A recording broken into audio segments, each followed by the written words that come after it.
अभी मैं जो आपको कहानी सुनाने जा रहा हूँ, उस कहानी को सुनने के बाद में आपको ऐसा लगेगा कि मुझे अभी कुछ एक्शन लेना है। मेरे टाइम की वैल्यू यह है, मुझे अभी इस टाइम को बचाना है और कुछ बड़ा करना है। यह कहानी आपको ज़िंदगी भर याद रहने वाली है, क्योंकि कहानी हम कभी नहीं भूलते।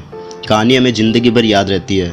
हम कोई लेसन पढ़ते हैं या कुछ सीखते हैं तो वो हम भूल सकते हैं, लेकिन कहानी हमें ज़िंदगी भर याद रहती है। यह कहानी है एक ऐसे किंगडम की, एक ऐसे राज्य की, जहाँ पर हर 5 साल के बाद एक राजा को चेंज किया जाता है। जब भी राजा के 5 साल कंप्लीट हो जाते हैं तो उसको भेज दिया जाता है एक ऐसे जंगल के अंदर जहाँ पर खाने के लिए कुछ भी नहीं होता, जहाँ पर जानवर होते हैं वही जानवर खा लेते हैं उस राजा को।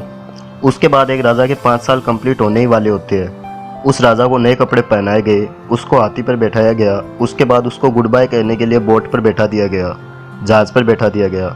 उसके बाद उसको गुड बाय किया गया और उसको भेज दिया गया एक ऐसे जंगल के अंदर जहाँ पर उसके पास खाने के लिए कुछ भी नहीं था, जहाँ पर वो अपना गुजारा भी नहीं कर सकता था।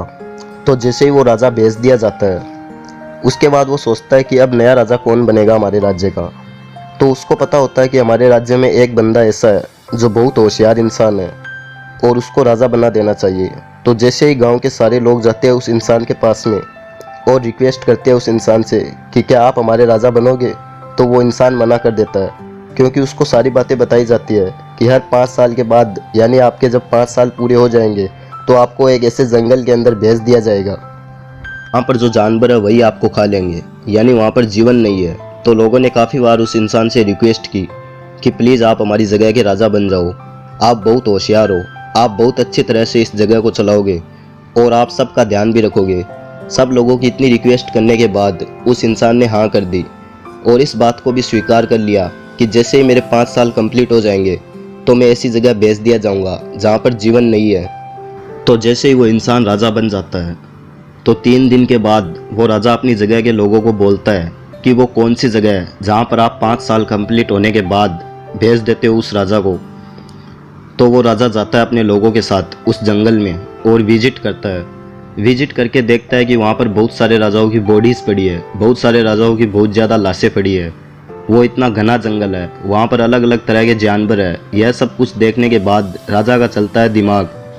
उस जगह को देखने के बाद राजा क्या प्लानिंग करता है, राजा अपने 5 साल में बहुत ही गजब की प्लानिंग करता है। यहीं से आपको कुछ सीखना है।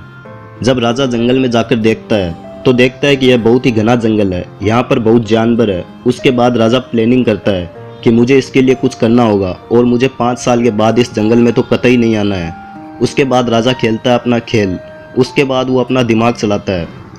राजा ने पहले ही साल में जंगल के सारे पेड़ कटवा दिए और वो सारी चीज़ें हटा दी जिसकी वजह से वो जंगल घना दिख रहा था, और जो जानवर थे मारने वाले वो भी हटवा दिए। राजा ने दूसरी साल में उसमें और काम किया, यानी उसको ऐसा कर दिया जिसकी वजह से वो जंगल ना लगे। तीसरी साल में वहाँ पर एग्रीकल्चर का काम चलाया गया। चौथी साल में वहाँ काफ़ी बिल्डिंग्स बननी शुरू हो गई, बहुत सारे कॉम्प्लेक्स बन गए, रोड वगैरह बन गई, और 5वीं साल वहाँ पर लोगों का पूरा रहने का इंतज़ाम भी कर दिया गया। राजा बहुत कम खर्च करते हुए भी यह सब कुछ कर रहा था। उसके बाद राजा अपनी जगह के लोगों से बोलता है कि मेरे 5 साल कंप्लीट होने वाले हैं, मुझे उस जगह पर भेज दो। तो वहाँ के लोग बोलते हैं कि अभी आपके 5 साल कंप्लीट नहीं हुए हैं, अभी आपके 10 दिन बाकी है। तो जैसे ही राजा के 5 साल कंप्लीट हो जाते हैं तो राजा को नए कपड़े पहनाए गए, गुड बाय कहने के लिए हाथी पे बैठाया गया। तो वहाँ के लोगों ने देखा कि यार यह राजा तो अभी भी हंस रहा है। हर बार यह होता था कि जैसे ही राजा के 5 साल कंप्लीट हो जाते थे तो राजा रोता हुआ जाता था, लेकिन यह राजा तो हंसता हुआ जा रहा था। तो लोगों ने जब राजा से पूछा कि आप हंस क्यों रहे हो, तो राजा ने सबको बोला, और यह लाइन आपने बहुत जगह सुन रखी है। राजा बोलता है कि जब आप दुनिया में आते हो तो पूरी दुनिया हंसती है और आप रोते हो, यानी जब आपका जन्म होता है, लेकिन कुछ ऐसा करके जाओ कि यह पूरी दुनिया रोए और आप हंसते हुए जाओ। ठीक इसी तरह से उस राजा ने ऐसा किया। उसने अपनी ज़िंदगी ऐसी बना ली थी कि वह हंसते हुए उस जगह पर जा रहा था। वो राजा बोलता है कि आपने देखा होगा कि जितने भी राजा आए हैं वो राजा 5 साल में इतने ज़्यादा खो जाते हैं राज करने में, खाने पीने में। वो ये नहीं सोचते कि उनको 5 साल के बाद जाना पड़ेगा ऐसी जंगल में जहाँ पर उसे मरना पड़ेगा।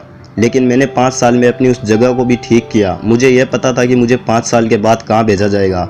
मैंने उस पर काम किया, यही टाइम था मेरे पास, मैं खोया नहीं। मैं राजा ज़रूर था, लेकिन मैं यह नहीं भूला कि मेरा आने वाला टाइम कैसा होगा। मैंने अपने फ्यूचर की प्लानिंग की। दोस्तों, हमें इस कहानी से क्या शिक्षा मिलती है? हमें भी कुछ टाइम ही मिलता है अपनी पूरी लाइफ को अच्छी बनाने के लिए। अगर आपकी एज आती है 16 से 24 के बीच में तो ये आपकी गोल्डन एज है। इस एज में आपको जितना जोश मिलता है, जितना आपको जज्बा मिलता है, जितनी आप में एक्साइटमेंट भरी होती है, उतनी आपकी किसी दूसरी एज में नहीं होती। इस एज में आपको इतनी मेहनत करनी है कि आपका फ्यूचर अच्छा हो, क्योंकि अगर आप इस एज में मज़े करते हो, इंजॉय करते हो, तो हो सकता है कि बाकी राजाओं की तरह आपको भी ऐसी जंगल में जाना पड़े, यानी आपको ऐसी गरीबी में जाना होगा जहाँ पर आपको जानवर खाए जाएंगे, यानी आपकी गरीबी आपको खा जाएगी। लेकिन आप चतुर राजा की तरह बनते हो, जो लास्ट में आया था, उसकी तरह आप प्लानिंग करते हो, काम करते हो, तो आप आने वाले टाइम में अपनी पूरी लाइफ अच्छी निकाल सकते हो, बिल्कुल उस राजा की तरह जिसने अपने लिए उस जंगल को कटवा कर एक पूरा किंगडम बना दिया। क्या आप अपनी ज़िंदगी का एक राज्य बना रहे हो, या फिर आप अपनी ज़िंदगी में जंगल का जंगल ही बना रहे हो? मैं गुलजार खान आपके सपनों को सपोर्ट करता हूँ।